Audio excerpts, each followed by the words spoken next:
Dentro do clube, não. Foi questionado uma possível um requerimento de alguns sócios, de 3 sócios ou 4, foi julgado improcedente e dentro do conselho pertinente isso que aconteceu, não teve qualquer tipo de problema. Em relação ao torcedor, está completamente sanado. Isso aí quem fala é meu advogado, Dr. Rafael Macho. Qualquer coisa vocês liguem para ele e falem com ele. Só ele que está autorizado a falar. E ele me pediu para não falar. Assim, é muito ruim sempre ouvir essa novela envolvida. Não é novela, são números grandes, são números em que a gente precisa analisar se são pertinentes.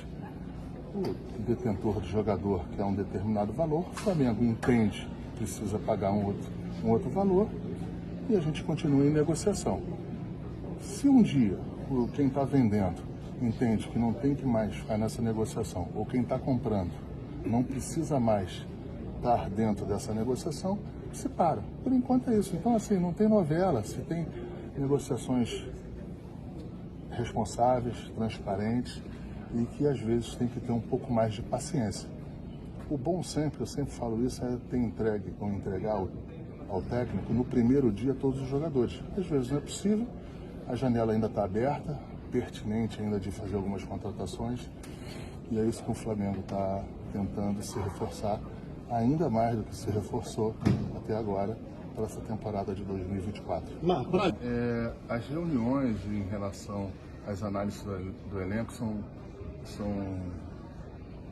semanais, são contínuas, e a gente entende que precisa contratar para uma outra posição, não essa, nesse momento. E a gente está tentando ler Ortiz, a gente está tentando analisar outros jogadores.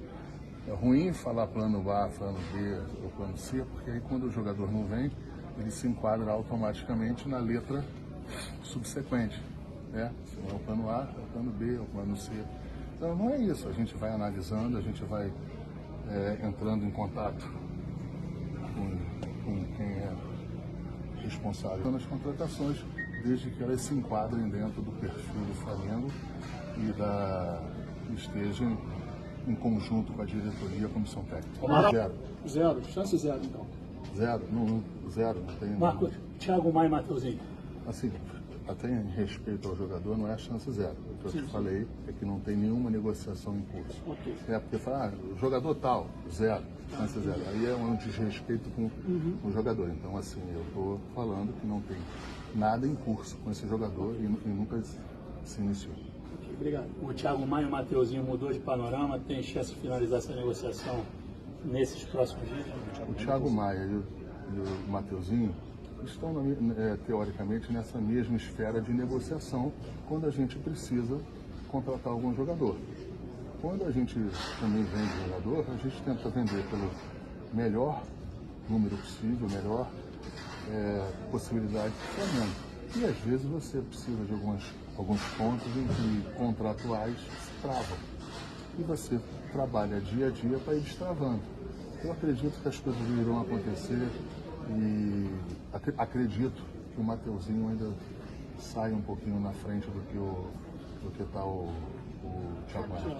Vai se resolver na hora certa, na hora que for possível. Eu não vou falar na hora certa, porque talvez a hora certa para um pode ser na hora certa para outro. O Gabigol será resolvido na hora possível e eu tenho certeza absoluta que um bom fim para o Gabigol e um bom fim para o Flamengo. A situação será resolvida na hora possível, com um bom tom do jogador e bom tom para o Flamengo. Sobre o Juan, não sei se... Assim, primeiro, para mim, não é nenhuma surpresa, para mim, zero surpresa, o Juan ser analisado, ser convidado para trabalhar na CBF. Porque eu sei muito bem o tamanho do Juan, eu sei o profissional que ele é. Então, para mim, não tenho nenhuma surpresa neste sentido. Quanto à questão final dele estar certo com a CBF ou não, em nenhum momento ele passou para a gente isso diretamente ele vem trabalhando, vem entrando dentro do CT, vem nas viagens, normalmente como estava na pré-temporada, vocês podiam acompanhar. Então, assim, não vejo nem surpresa, mas eu vejo com bastante naturalidade um convite ao Juan, porque eu sei bem, mesmo questionado por muita gente, eu sei bem o tamanho dele e a importância dele, pelo menos para mim aqui no departamento de futebol. Mas ele segue, pelo menos, até agora?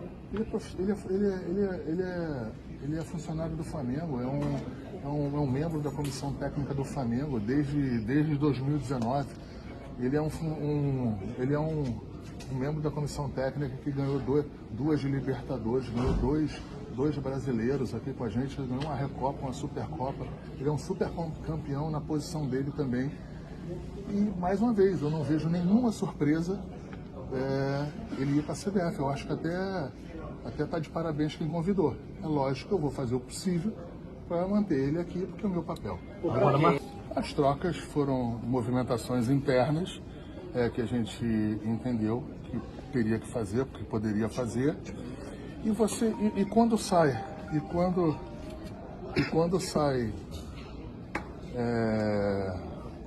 perdão, aqui, porque me desconcentrou aqui.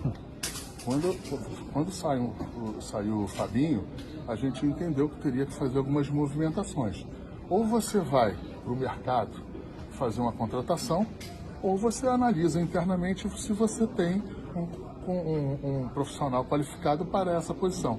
O que eu acho é que a gente não pode ter o preconceito de se tem um profissional à altura que a gente entenda que possa exercer a função internamente no clube, não colocá-lo. E foi isso que a gente fez. A gente botou o Luiz exatamente por isso, porque a gente entende, eu entendo, o presidente entende que ele tem qualidade para essa função, e foi feito isso. A movimentação interna, isso toda hora troca. Até lá na ESPN eu vejo que uma hora sai o diretor, o cara sai da bancada, o outro vai para o lado. Isso é movimentação que não tem que ser questionada.